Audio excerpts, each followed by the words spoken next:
지난 한 해 11시 예배, 3부 예배 늘 자리 지키며 우리에게 은혜로운 찬양과 연주해 준 우리 갈릴리 성가대와 오케스트라 여러분 큰 박수로 감사를 표하시고요.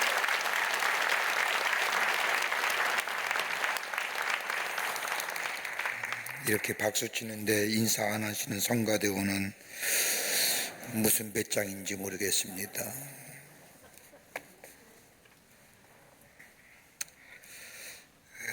어떻게 보면 우리네 인생은 한평생 나그네 인생길을 걸어가는 존재라 할 수 있을 겁니다. 살아오면서 그러했듯이 우리네 인생길이 한 번이라도 확실한 인생길이었으면 좋았을 터인데 언제나 보면 불확실한 미래를 사랑하여 살아가는 존재임을 봅니다. 그래서 새해를 맞이하면 우리의 미래가 어떻게 될 것일까, 어떤 일이 있을는지에 대하여 궁금하여 한 번도 보지도 못하고 알지도 못하는 사람에게 머리를 조아리곤 합니다. 그런데 분명한 사실은 미래는 아무도 모른다는 겁니다. 그런 가운데 우리의 인생은 한평생 미지의 세계로, 불확실성한 세계로 오늘도 걸어갑니다. 신학자이며 사회학자인 존 브래디쇼라고 하는 사람은 말하기를 당신이 진정 변화와 성장을 원한다고 한다면 say goodbye, 안녕을 말할 줄 알아야 한다고 말합니다. 지나간 것은 지나간 겁니다. 미련을 두지 말라는 겁니다. 그럴 때 새로운 미래를 향한 걸음을 옮길 수 있다는 겁니다. 나라마다 아픈 기억의 사건들이 있겠지만 성경에 나타난 이스라엘 백성에 있어서의 큰 아픔의 사건 하나를 말한다고 하면 그것은 아마 모세가 죽은 사건일 겁니다. 모세는 단순한 모세가 아니라 이스라엘의 전부라고 해도 과언이 아닙니다. 하나님의 부르심을 받은 모세, 하나님의 능력을 상징하는 지팡이 하나로 무려 430년간 이스라엘을 지배하던 애굽의 바로에서 자유케 하였을 뿐만 아니라 광야의 40년의 긴 시간을 이스라엘 백성을 하나님의 약속에 하신 가나안 땅으로 인도하여 낸 역사는 이스라엘의 전부라고 해도 과언이 아닙니다. 그러기에 모세가 죽은 것은 단순히 모세가 죽은 것으로 끝나는 것이 아니라 이스라엘의 희망이 죽었고 미래가 죽었으며 삶의 의미가 사라진 엄청난 사건이었을 뿐만 아니라 이스라엘에게는 위기의 순간이기도 했습니다. 그보다 더 큰 문제는 모세의 이런 슬픔도 있었지만은 모세가 없는 이스라엘 백성 앞으로 어떻게 살아갈 것인가에 대한 문제가 저들에게는 심각한 문제로 다가왔습니다. 이러한 때에 하나님 모세에 들리어 여호수아를 세우시고 모세를 잃어버린 이스라엘 백성에게 그 후의 삶을 어떻게 살아갈 것인가에 대하여 오늘의 본문의 말씀을 통하여 여호수아 개인의 뿐만 아니라 여호수아라는 인물을 통하여 이스라엘 백성에게 말씀하여 주십니다. 금년 안에 어떻게 살아오셨는지요? 개인적으로나 가정적으로나 사회적으로나 국가적으로 보더라도 참으로 어려운 시간을 보내며 살아왔습니다. 한 번도 가보지 못한 길을 두려움과 염려와 불안 가운데 걸어왔습니다. 거대한 바이러스의 광풍 앞에 아무것도 할 수 없었을 뿐만 아니라 보이지 않는 바이러스의 삶에 의하여 통제당하였던 우리의 삶들, 그러기에 불안과 염려, 걱정과 근심의 무거운 짐이 우리를 짓누르며 이 엄청난 무게 앞에 아무런 힘도 써보지 못하고 무기력하게 살아왔던 우리의 삶의 모습을 보게 됩니다. 바이러스의 사태가 일어나기 전만 해도 4차 혁명이라 인공지능 시대라 마치 인공의 지능 시대가 모든 것을 해결해 줄 것 같았지만은 그것조차도 바이러스 앞에 무용지물이 되어지는 이 세상, 심지어 교회에 나오는 것도 바이러스가 결정한다고 하지 않습니까? 오늘은 교회 가는 날, 오늘은 교회 가지 않는 날. 그러면서 우리 마음에 안전하게 자리 잡고 있는 또 하나의 불안과 걱정은 다가올 내년 한 해는 좀 나아질까? 아니면 오늘의 시간보다 더 어려운 시간은 오지 않을까 하는 데한 근심과 걱정이 우리 마음 한구석에 자리 잡고 있음을 보게 됩니다. 마치 모세를 잃은 이스라엘 백성이 슬픔에 앞서서 앞으로 우리는 어떻게 어디로 가야 할지, 어떻게 살아야 할지 모르는 백성처럼 염려와 걱정 가운데 있는 이스라엘 백성에게 하나님은 여호수라는 인물을 세우시고 그에게 용기를 주시며 다시금 이스라엘 백성들에게 하나님의 복된 백성의 삶으로 살아갈 원리들을 여호수를 통하여 말씀하여 줍니다. 한 해를 마무리하는 이 송년주일에 오늘 가면 다시는 오늘 날짜는 우리 가운데 없습니다. 한 해를 보내면서 다음 주일 한 해를 맞이하는 이 귀한 시점에 새로운 미래를 향하여 나아가는 출발선상에 서 있는 우리들에게 하나님 뭐라고 말씀하실까요? 오늘 본문의 말씀을 통해서 함께 말씀을 나누며 은혜 받기를 원합니다. 첫째는 지난날에 베푸신 은혜를 기억하라는 겁니다. 오늘 여호수아 1장의 말씀은 여호수아에게 있어서의 약속의 말씀이요 이스라엘 백성에게 향한 약속의 말씀이지만은 신명기 32장의 말씀을 보면 모세가 저 이스라엘 백성을 요단 서편에 모아놓고 마지막 고별 설교합니다. 32장 10절의 말씀을 보면 여호와께서 그를 황무지에서 짐승이 부르짖는 광야에서 만나시고 호위하시며 보호하시며 자기의 눈동자같이 지키셨다고 말씀하십니다. 모세를 읽은 슬픔 앞에 앞으로 우리가 어떻게 될 것이며 어떻게 살 것인가에 대한 두려움 가운데 있는 이스라엘 백성과 여호수아에게 하나님은 찾아오셔서 하나님께서 모세를 통하여 하셨던 일들을 보여주셨습니다. 보여주실 뿐 아니라 기억나게 하셨습니다. 430년간의 애굽의 신음과 고통의 노예 생활의 역사, 그 가운데 하나님 모세를 부르시고 그를 통하여 애굽의 노예 생활에서 자유케 하셨던 하나님의 구원의 역사들, 그리고 광야에 40년 험한 길을 가는 동안 불기둥과 구름기둥으로 저희들의 길을 잃어버리지 않도록 인도하여 주셨던 일들, 만나와 메추라기를 먹이시옵을 뿐 아니라 반석을 쳐서 물이 나오게 하심으로 저들의 갈증을 해결해 주셨던 사건들, 수많은 전쟁의 위기 속에서도 승리 있게 하셔서 여기까지 오게 하셨던 지난날의 역사를 여호수아와 이스라엘 백성에게 보여주심으로 기억해 나게 하셨다는 겁니다. 전쟁과 죄 가운데서도, 원망과 불평 가운데서도, 질병 가운데서도, 때로는 하나님의 진노하심과 분노하심 속에서도 하나님께서는 약속하신 것들을 이루시기 위하여 저들의 걸음을 중단하지 않게 하시고 저들이 여기까지 오게 된 그 걸음들은 이스라엘 백성과 여호수아에게 하나님이 함께해 주셨다는 것을 보여주셨다는 겁니다. 황무지와 같은 곳에서, 짐승이 부르짖는 광야의 길에서, 희망이라고 찾아볼 수 없고 생존의 가능성이 전혀 없는 저 광야의 길에서 하나님이 이스라엘 백성을 만나주시고 보호하여 주셨다는 겁니다. 그러면서 신명기 31장 11절과 12절의 말씀을 보면 마치 독수리가 자기의 보금자를 어지럽게 하며 자기의 새끼 위에 너풀거리며 그의 날개를 펴서 새끼를 받으며 그의 날개 위에 그것을 업은 것 같이 여호와께서 홀로 그를 인도하셨고 그와 함께한 다른 신은 없었도다라고 말씀하시는 것처럼, 마치 독수리 새끼가 보금자를 어지럽게 하다 너풀거리다가 둥지에서 떨어져 죽을 것 같을 때에 어미 독수리가 자신의 날개로 새끼를 받아 둥지로 옮겨 양육한 것처럼 하나님께서 이스라엘 백성을 이같이 보호하시고 인도하여 주셨다는 겁니다. 너희 힘으로 살아온 것 같지만 하나님의 보호하심과 인도하심과 호위하심이 있었을 뿐 아니라 눈동자같이 지키심이 있었기에 여기까지 오게 되었다는 그 역사하시는 하나님, 그 하나님이 바로 모세를 통하여 일하셨던 하나님이시라는 겁니다. 그 하나님이 함께해 주시겠다는 겁니다. 살아온 나를 기억해 보라는 겁니다. 너희가 올 수 있는 길 걸어왔느냐? 너희가 할 수 있는 일을 하였느냐? 가능한 일이었느냐?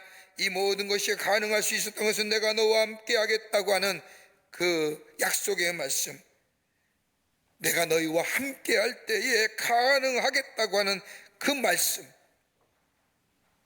살아남은 날들도 내가 너와 함께 하시겠다고 우리 하나님은 약속하여 주십니다.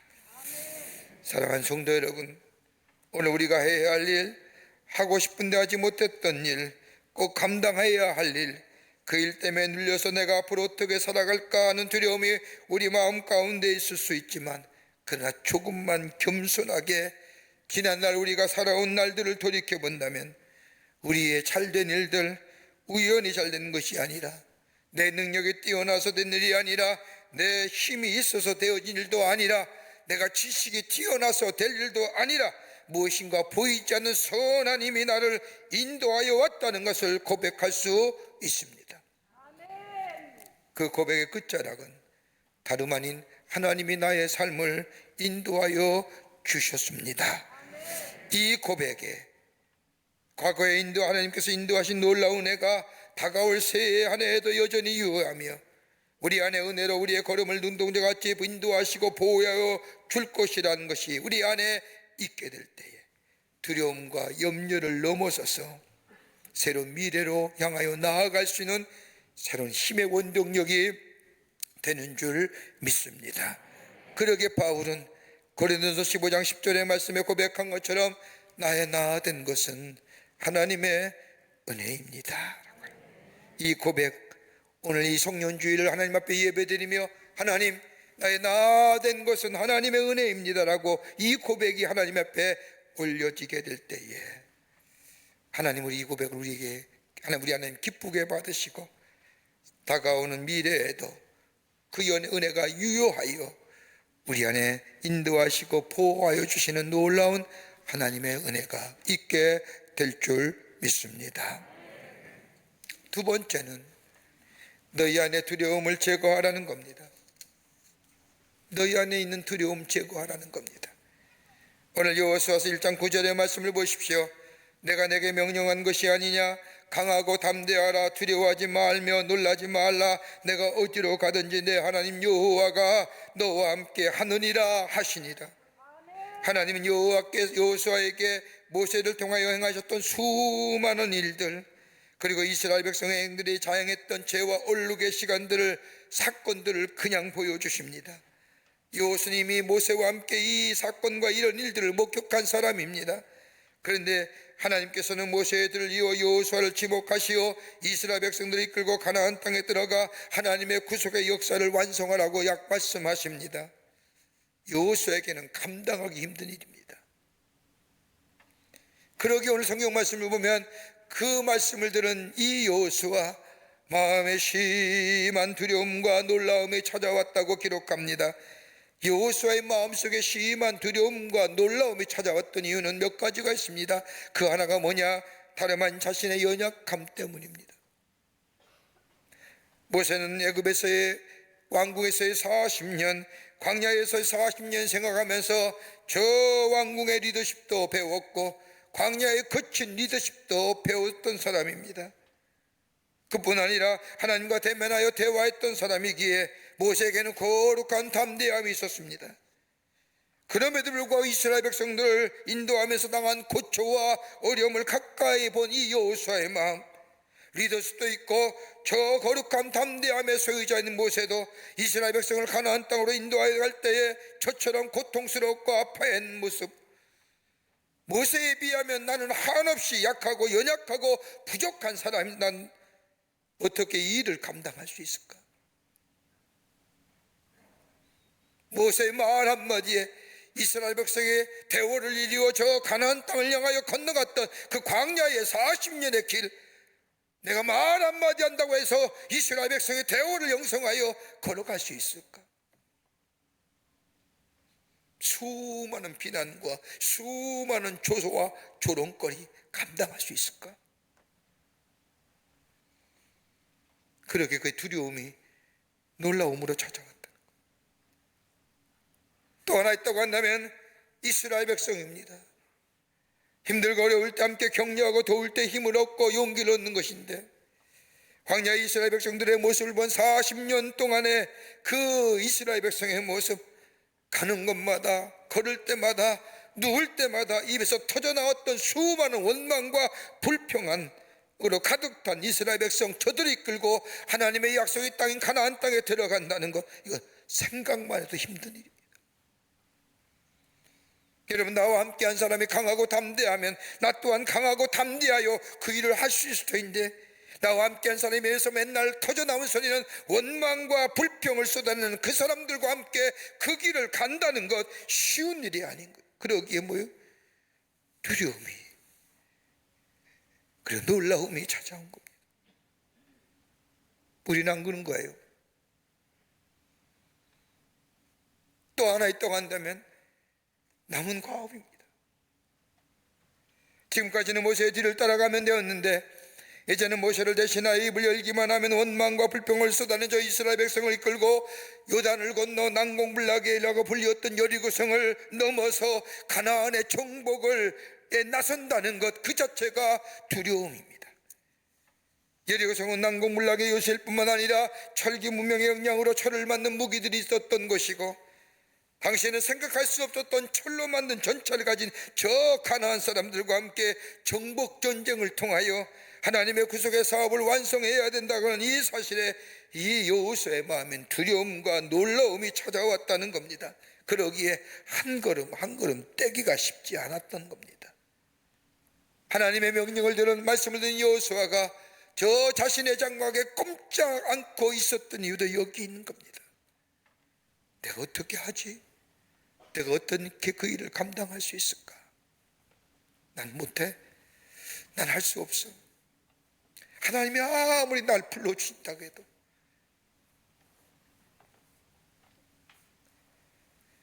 신문 컬럼니스트이고 상담가였던 앤더슨이라는 사람에 의하면 자신은 많은 사람으로부터 상담과 더불어 편지를 받는데 그 가운데 가장 많은 상담의 내용의 첫 번째가 뭐냐?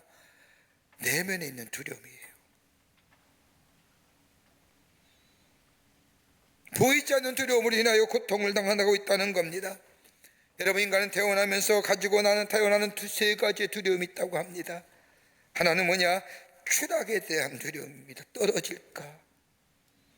내가 있는 위치에서 떨어지지 않을까? 혼자 아버지의 사랑을 독차지하고 있는데 행여나 이 독차지한 사랑에서 내가 떨어지지는 않을까? 두 번째는 비판에 대한 두려움입니다. 남이 나를 뭐라고 말할까? 남이 뭐라고 나에 대해서 이야기할까? 또 하나의 두려움이 있다고 한다면 버림받는 것에 대한 두려움입니다. 행여나 저가 나를 버리지는 않을까? 여러분, 이 두려움이 찾아오면 두려움이 나의 모든 것을 묶어놓습니다. 묶인 사람에게는 자유함 있듯이 두려움은 우리의 자유함을 빼앗아가며 두려움은 우리의 가능성을 박탈해가며 두려움은 우리로 하여금 한 발자국도 앞으로 나아가지 못하게 할 뿐만 아니라 두려움은 우리로 하여금 분별력과 판단력을 상실케 만들어줍니다. 두려움이 내가 뭐 달려야 할지 모르게 만들며 이 일을 해야 할지 저 일을 해야 될지 이 길을 가야 할지 저 길을 가야 할지 우리로 하여금 분별력과 판단력을 상실케 만들 뿐만 아니라 그 두려움 가운데 내려지는 판단과 결정은 우리로 하여금 최악의 길로 걸어가게 합니다.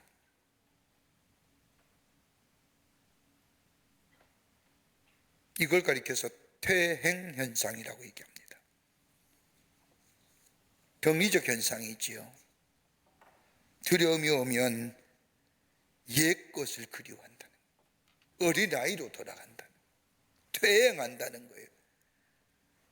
여러분, 이스라엘 백성의 광야의 40년을 보십시오. 저들 앞에 두려움이 오면 꼭 하는 말이 있습니다. 애굽에 있었을 때가 좋았는데, 저 애굽에 가마솥을 걸어놓고 고기 먹을 때가 좋았는데, 애굽에 공동묘지가 없었더라냐?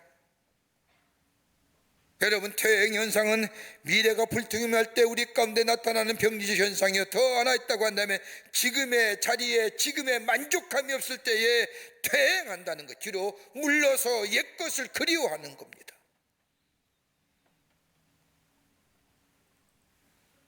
여호수아에게 이런 마음이 있었다는 겁니다. 그러기에 두려움과 놀라움이라고 말하지만 이 두려움과 놀라움이 여호수아로 하여금 자유를 잃어버리고 묻게하고 분별력을 상실하고 자신의 가능성을 얼어붙들게 만들었다는 겁니다. 여러분, 우리는 안 그런가요? 다가온 한 해에 자신 있게 저 한 해는 나의 것이라고 얘기할 수 있는 것이 있나요? 두렵지 않으세요?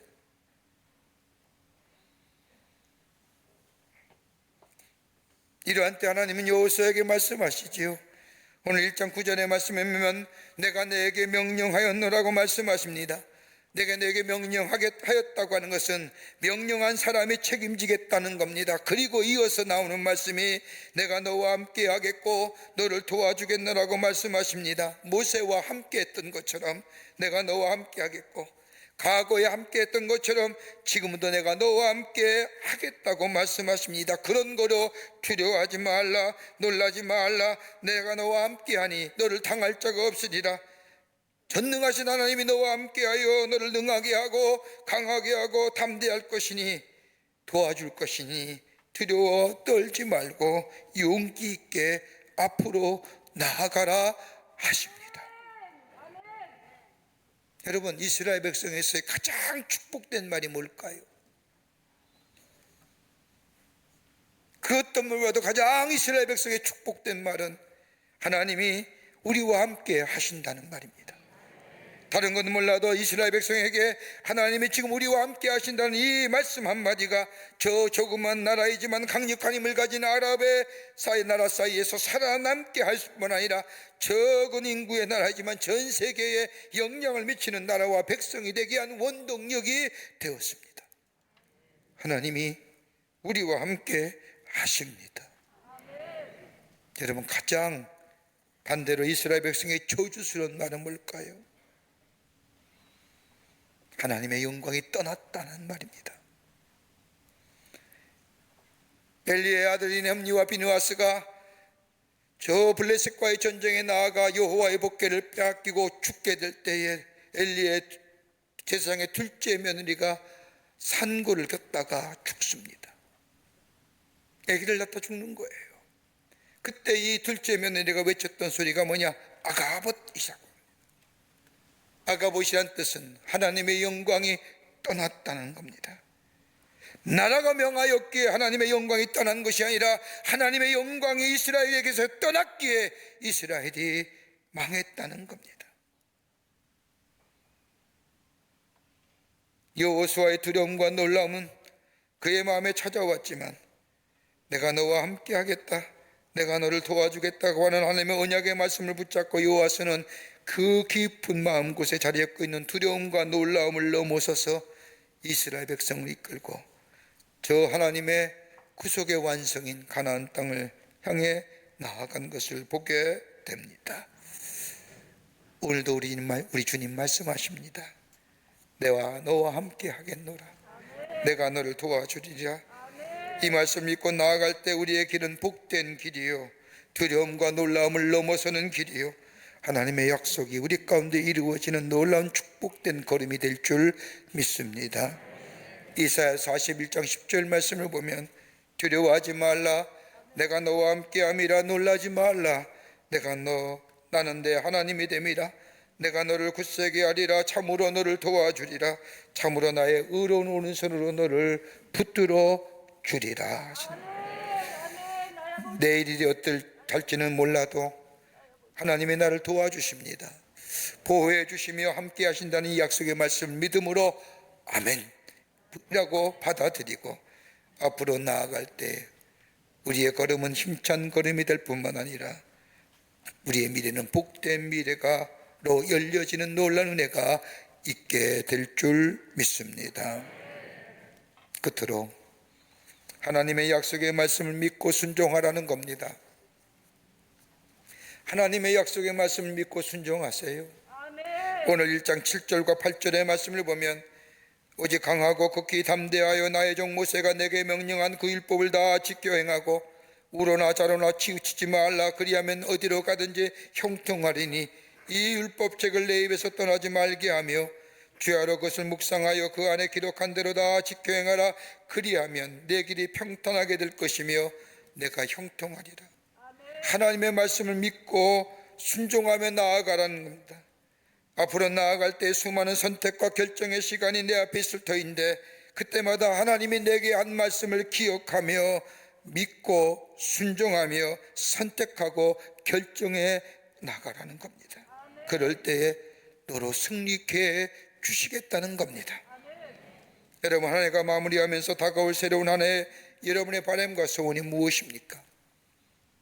난 없어 이런 분 아니 계실 겁니다. 그냥 그저 살 거 이런 분 아니 계실 겁니다. 한 해를 마무리하며 새해를 맞이하며 우리 마음속에 간절한 바람과 소원이 다 가지고 있을 겁니다. 어떤 분은 경제적으로, 건강으로, 물질로, 자녀로 하나님 내게 이러한 일들이 내 안에 있어지기를 원합니다라고 간절한 바람과 소원이 우리 안에 다 있을 겁니다.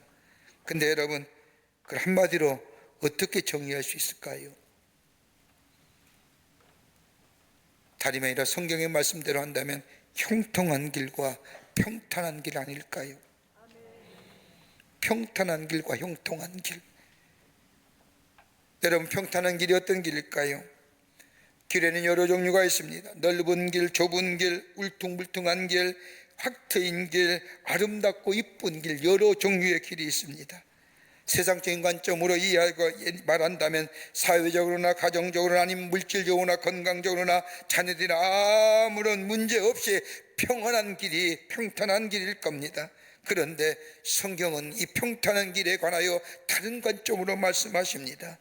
아무리 길이 확 트이고 넓은 길이고 이룩부고 아름다운 길이라 할지라도 내 마음에 평안함이 사라진 길은 그것이 평안한 길이 아니라는 겁니다. 여러분, 평안함이 없는 물질 무슨 의미가 있을까요?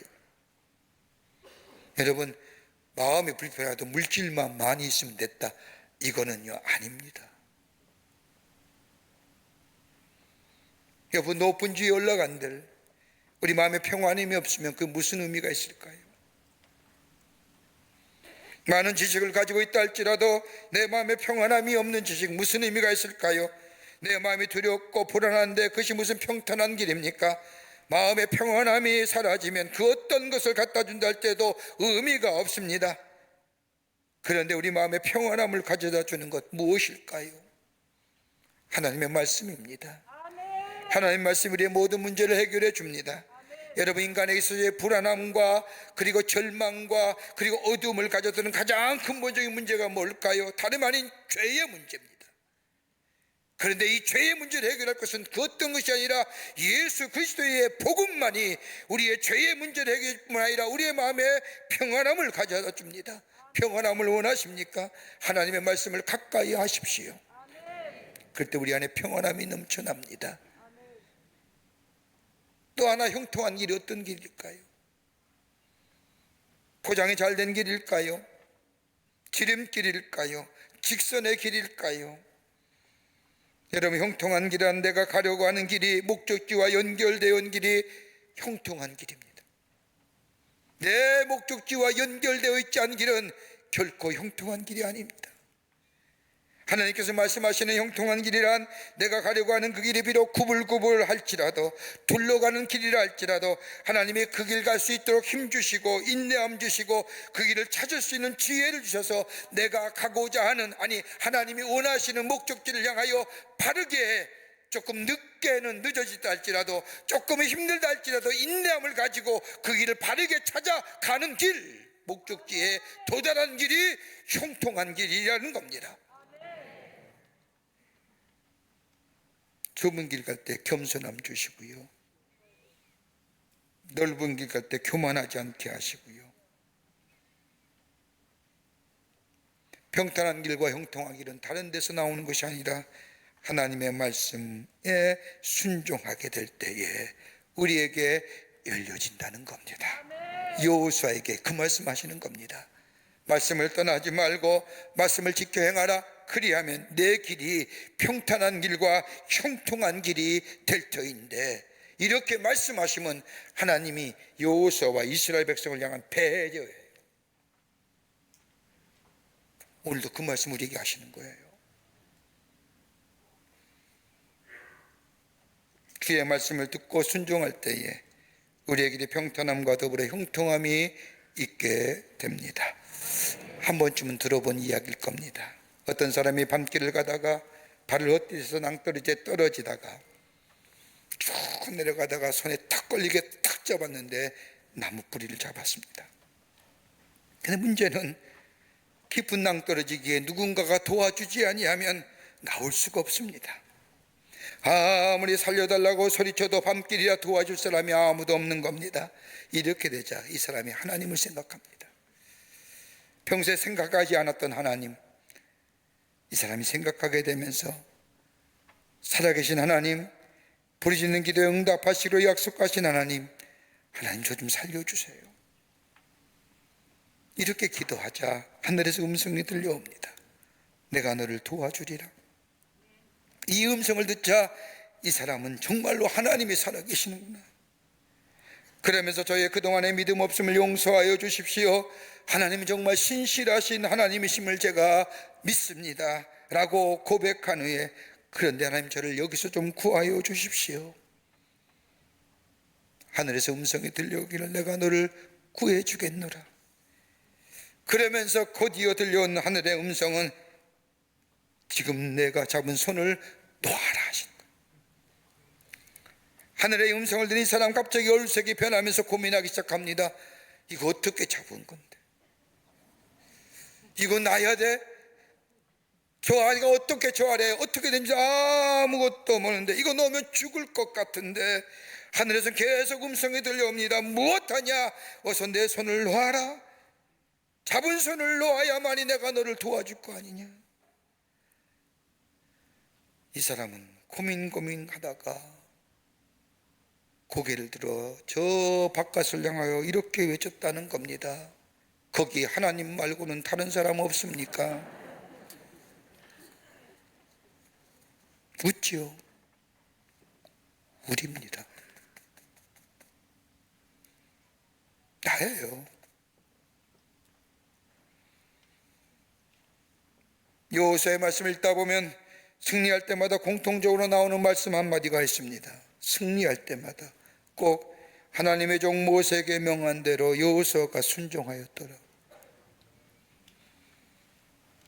하나님의 말씀에 순종할 때 하나님은 그 길을 열어가시고 함께 하시고 도우시고 인도하시고 눈동자같이 보호하시고 호의해 주십니다. 다가온 한 해 그 어떤 다른 것보다 우리에게 우선되어질 것이 있다고 한다면 하나님의 말씀에 순종하는 삶 되어 여호수아처럼 승리하는 사람 되는 복된 인생 되기를 하나님 앞에 간절히 간구하며 구하는 우리가 되어야 될 줄 믿습니다. 한 해 삶 어떻게 될지 모릅니다. 한 해는 어떻게 잘 마무리해요 여기까지 왔습니다. 다가올 한 해 기대하는 분 계십니까? 우리 마음속에 어둠의 그림자가 꽉 차 있는 미래의 불안과 염려와 걱정 어떻게 이겨질까요? 지난해에 베푸신 은혜를 기억하십시다. 그리고 하나님의 약속의 말씀을 믿으십시다. 그리고 그거 붙잡으십시다. 그리고 그 말씀대로 순종하며 살아가십시다. 그럴 때 우리는 새로운 미래를 향하여 출발선상에 서 있는 힘찬 걸음의 주인공 되어 힘찬 걸음을 통하여 하나님의 약속의 성취를 누리며 사는, 그래서 증거하는 복된 인생이 될 줄 믿습니다. 이 믿음으로 승리하시는 여러분과 저와 되시기를 주의 이름으로 축원합니다. 하나님 감사합니다. 한 해를 잘 마무리하게 해주심에 감사를 드립니다. 돌아온 한 해 어떻게 될지 아무것도 모릅니다. 그러게 염려와 불안이 우리 마음속에 엄습해 옵니다. 그러나 오늘 주께서 우리에게 말씀하신 것처럼 두려워하지 않고 놀라지 아니하고 과거에 베푸신 하나님의 은혜를 생각하며 오늘도 내게 말씀하시는 그 하나님의 약속의 말씀 기억하면서 그 말씀대로 살아가는 저희들 되게 하시고 들려온 하나님의 음성에 순종하며 사는 자 되게 하여 주셔서 그 약속의 성취를 누리며 주 앞에 영광을 돌리는 저희들 삶 되게 하여 주시옵소서. 주님이 늘 우리와 함께 계심을 믿고 감사드리오며 예수님의 이름으로 기도하옵나이다. 아멘.